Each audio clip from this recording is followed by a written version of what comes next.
Hello everyone, welcome to YouTube channel of SPC. आज हम लोग 12th का जो टॉपिक उठाने वाले हैं वो क्या है। हम लोग आज फाइंड आउट करेंगे net force due to a system of charges. कभी हमको कई सारे चार्ज दे दिए गए, उनकी वजह से किसी एक पर्टिकुलर चार्ज पे जो नेट फोर्स काम कर रहा होगा वो कितना होगा, हम लोग ये फाइंड आउट करना सीखेंगे। ठीक, तो हम लोग इसके लिए एक क्वेश्चन लेते हैं। सबसे पहले हमने माना कि अपने पास एक पॉइंट चार्ज है, क्या है, प्लस क्यू। एक दूसरा पॉइंट चार्ज है, मान लिया हमने कि यहाँ है, क्या है, प्लस क्यू। एक तीसरा पॉइंट चार्ज है जो कि कहाँ बैठा है, यहाँ बैठा है, प्लस क्यू। पहले केस में सारे क्वेश्चन हम लेते हैं पॉजिटिव। ठीक, अब मान लो कि हमसे कोई कहे कि इस पर्टिकुलर चार्ज पे क्या करो, एफ नेट बताओ। माने हमें एफ नेट निकालना है, कहाँ, इस पॉइंट पे। एफ नेट क्या करना है, कैलकुलेट करना है, किसके वजह से, इस पॉइंट चार्ज की वजह से।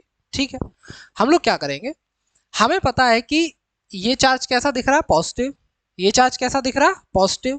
पॉजिटिव और पॉजिटिव क्या करेंगे, रिपल्शन करेंगे। तो ये जो फोर्स लगा रहा होगा इस चार्ज के ऊपर, ये लगा रहा होगा इस चार्ज के ऊपर, उसका डायरेक्शन कैसा होगा, ऐसा।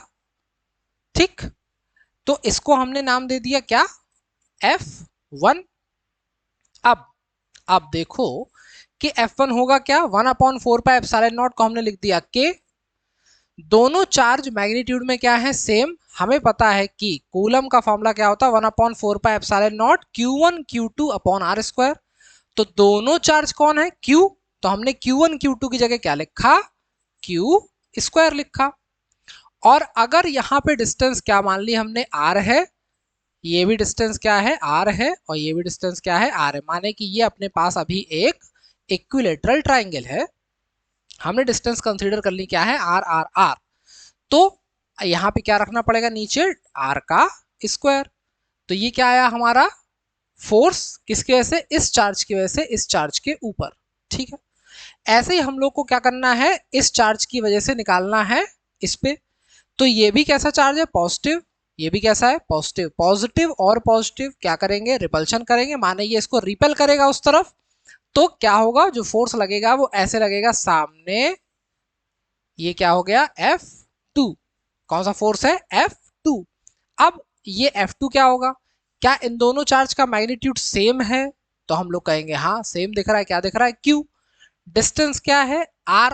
तो डिस्टेंस क्या हो जाएगी, F2 equals to K Q square upon R square. माने जो हमें F2 मिल रहा वो भी क्या मिल रहा, सेम टू सेम। ठीक, अब हमें निकालना है नेट फोर्स। हमें पता है कि फोर्स कैसी क्वांटिटी होती है, वेक्टर। अगर वेक्टर क्वांटिटी है तो उसका ट्रीटमेंट भी कैसा होगा, वेक्टर वाला होगा। ठीक, तो अगर दो वेक्टर क्वांटिटी है तो उनका जो रिजल्टेंट होगा वो कहां होगा, यहां। तो ये क्या है, इसका एफ नेट का डायरेक्शन। ये कौन है, एफ नेट। अब हमें क्या करनी है, इस एफ नेट की वैल्यू पता करनी है। हम लोग जानते हैं कि जो रिजल्टेंट होता था वो क्या होता था, under root A square plus B square plus 2ab cos theta. यही होता था, under root A square plus B square plus 2ab cos theta.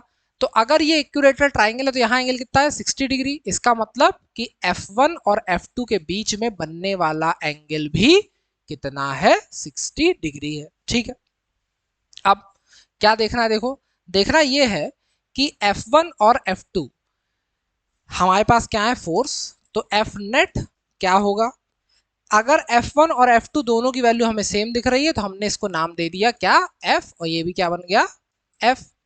तो हमने क्या किया, हमने किया फर्स्ट का स्क्वायर, F1 का स्क्वायर F स्क्वायर, F2 का square F square plus 2F1 F2 cos theta.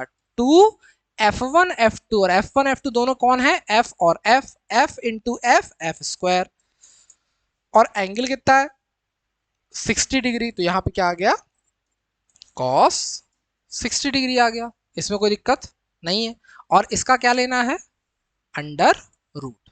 ठीक है, तो एफ स्क्वायर कितना हो गया, 2F स्क्वायर। क्या हो गया, और ये क्या है, 2F स्क्वायर। कॉस 60 की वैल्यू कितनी होती, what is the value of cos 60। Cos 60 की वैल्यू होती है कितनी, 1/2। तो यहां पे क्या होगा, इस 2 से ये वाला 2 कैंसिल हो गया। तो ये 2F square plus F square कितना आ गया, 3। 3f², अंडर रूट में कितना आ गया 3f²। और जब हम लोग इसको बाहर करेंगे तो क्या आएगा answer, under root 3 times of f। ठीक, तो हमें एक शिक्षा मिली यहां से। क्या शिक्षा मिली? शिक्षा ये मिली कि अगर हमारे पास इक्विलेटरल ट्राइंगल है, सारे चार्ज हमारे सुंदर सुंदर क्या है, प्लस क्यू है, तो जो नेट फोर्स किसी भी एक चार्ज पे लगेगा वो हमेशा क्या होगा, under root 3 times of F. ठीक, और व्हाट इज एफ? एफ क्या था हमारा? एफ था हमारा KQ² बाई R², और इसका टाइम्स कितना लग गया, अंडर रूट 3। अब मान लो कि हमसे कहता कि Q की वैल्यू कुछ है 1 कूलम दे दी, R की वैल्यू हमको दे दी कितनी, मान लेते हैं 0.01 मीटर दे दी, और हमसे कह रहा है इसकी वैल्यू निकालो, तो तुम्हें क्या करना पड़ेगा, सीधे इसी फॉर्मूले में रखेंगे। What is value of K? K की वैल्यू होती है 9 × 10⁻⁹। इसका मतलब क्या होता है कि मीडियम एयर या वैक्यूम है। Q की वैल्यू 1 कूलम, 1 का स्क्वायर करोगे 1 आएगा, ऊपर कौन बैठा, अंडर रूट 3, नीचे कौन बैठा, R। 0.01 का स्क्वायर करेंगे तो ये क्या है, डेसिमल हटाओगे 10⁻⁻², उसका स्क्वायर करेंगे 10⁻⁻4। तो जो हमारा आंसर आने वाला है वो क्या आने वाला है, 9√3, और इस पावर को ऊपर भेज दिया तो 10⁻⁻13। ठीक, तो ये हमारा क्या हुआ, एकेडमिक्स के हिसाब से ये आंसर हमने निकाल दिया कि भाई आंसर जो हमारा नेट होगा वो इतना आएगा। लेकिन अगर यही क्वेश्चन किसी कॉम्पिटिटिव एग्जाम में, तुम कोई कॉम्पिटिटिव एग्जाम देने बैठे हो और वहां पे तुमसे पूछ ले कि ये सिचुएशन है तो इस पे फोर्स कितना होगा, अब तुम वहां पे क्या करोगे, पूरा ऐसा कैलकुलेशन करोगे? नहीं, तुम्हें डायरेक्ट याद होना चाहिए। कुछ रिजल्ट्स हम लोगों को डायरेक्ट याद होने चाहिए कि अगर दो चार्ज है, दोनों की वजह से जो फोर्स आ रहा है वो 60 डिग्री पे आ रहा है, तो नेट फोर्स कितना होने वाला होगा, अंडर रूट 3f। ठीक, अब बात आती है कि अगर यही चार्ज माइनस का हो जाता तो इसको क्या करता, अपनी तरफ अट्रैक्ट करता। अगर यही चार्ज माइनस का हो जाता तो इसको क्या करता, अपनी तरफ अट्रैक्ट करता। तो यही जो फोर्स उधर लग रहा था वो कहां लगने लगेगा, इधर, और इनके बीच का जो एंगल होगा ऐसी सिचुएशन में कितना हो जाएगा, 120। तो हम लोग वैल्यूज को पुट करेंगे और अपने आंसर को फाइंड आउट कर लेंगे। ठीक है, कोई दिक्कत नहीं है इसमें। ठीक, अब हम लोगों को क्या देखना है कि ये तो हो गई बात किसकी, इक्विलेटरल ट्राइंगल की। ये क्या हो गया हमारा इक्विलेटरल ट्राइंगल। एक सेकेंड, ठीक है, अगर हमारा इक्विलेटरल ट्राइंगल का केस सॉल्व, अगर हमारे पास स्क्वायर होता, मान लो कहते सर अगर ये बताइए कि हमको स्क्वायर दे देता, क्या दे देता, स्क्वायर, तो हम लोग एक स्क्वायर बना लेते हैं यहां से अपना सुंदर सा। ये आ गया हमारे पास एक स्क्वायर। हमसे कह रहा कि एक पॉइंट चार्ज बैठा यहां, एक यहां, एक यहां, एक यहां, और हमसे कह रहा कि सबके सब क्या हैं, प्लस क्यू के हैं। सबका चार्ज कितना है, प्लस क्यू कूलम्ब है। ठीक है, अब बात क्या है, अब बात यह है कि फिर से तुमसे कह रहा कि यार इस वाले चार्ज पे, इस वाले चार्ज पे हमें एफ नेट निकालने के लिए उसने कह दिया, तो अब क्या करेंगे। अब सिचुएशन पहले की तुलना में थोड़ी सी कॉम्प्लिकेटेड हो गई, लेकिन कोई दिक्कत नहीं है। अब क्या करना है, देखो हमें हर चार्ज से दूसरे चार्ज पे फोर्स लगाना है, हर चार्ज से दूसरे चार्ज पे क्या करना है, फोर्स लगाना है। हमें दिख रहा कि एक चार्ज ऊपर बैठा प्लस क्यू, एक चार्ज नीचे बैठा प्लस क्यू, इस पे निकालना है तो फोर्स लगा रहा होगा, ये कहाँ, ऐसे सामने की तरफ लगाएगा तो कहाँ आएगा, नीचे। ये आ गया F1, आ गया, इसमें कोई दिक्कत नहीं। ये इधर लगाएगा तो ये लगा F2, बोलो हाँ।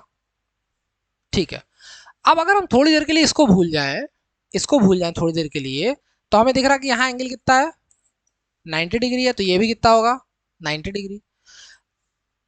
जो चार्ज का मैग्नीट्यूड है वो हर जगह क्या है, सेम है, और अगर डिस्टेंस स्क्वायर है तो डिस्टेंस भी क्या होगी, सारी सेम होगी। बताओ कोई दुख दर्द कष्ट इसमें नहीं। तो अगर सारी डिस्टेंस सेम है तो हम लोग को क्या करना है कि इस F2 की वैल्यू लिखेंगे, क्या आएगी, वही अपना सुंदर सा KQ² r²। ये भी क्या आएगा, KQ²। अब क्योंकि दोनों सेम है तो क्या हम लोग इसको F लिख लें, इससे कोई दिक्कत है क्या, नहीं है, तो हम लोग इसको F लिख लेते हैं। क्या समस्या है इस बात से, कोई समस्या नहीं है। ठीक है, अभी हम इसको भूले हुए हैं कि ये है, ठीक, इसका एग्जिस्टेंस मान लेंगे नहीं है, केवल ये दोनों दिख रहा है हमें। तो हमने क्या किया कि इनका जो रिजल्टेंट होगा क्या वो यहां होगा, क्या इनका रिजल्टेंट यहां होगा, होगा। तो उस रिजल्टेंट को अभी हमने मान लिया कि इन दोनों का रिजल्टेंट कौन है, एफ डैश है, इन दोनों का रिजल्टेंट कौन है, एफ डैश है। अब देखो फिर से वही सुंदर से फॉर्मूला लगाओगे क्या, कि F dash equals to under root F one square plus F two square plus two F one F two माने एफ स्क्वायर और कॉस 90, और कॉस 90 वैल्यू कितनी होती, 0। तो ये क्या टर्म हो गया, 0। तो बचा कौन, F square two F square, और ये कितना आ गया, अंडर रूट टू एफ। तो जैसे हमने उसको याद किया था अभी थोड़ी देर पहले, क्या क्या याद किया था, हमने याद किया था कि अगर दो चार्ज हैं 60 डिग्री एंगल बना रहे हैं तो तीसरे चार्ज पे जो फोर्स लगाएंगे वो कितना लगाएंगे, एफ अंडर रूट 3। और अगर ये है 90 डिग्री पे सिस्टम तो फोर्स लगेगा कितना, under root 2 times of F. Clear cut बात। तो ये फोर्स एक आ गया under root 2 times of F. बोलो हाँ, कोई दिक्कत नहीं है इसमें ना।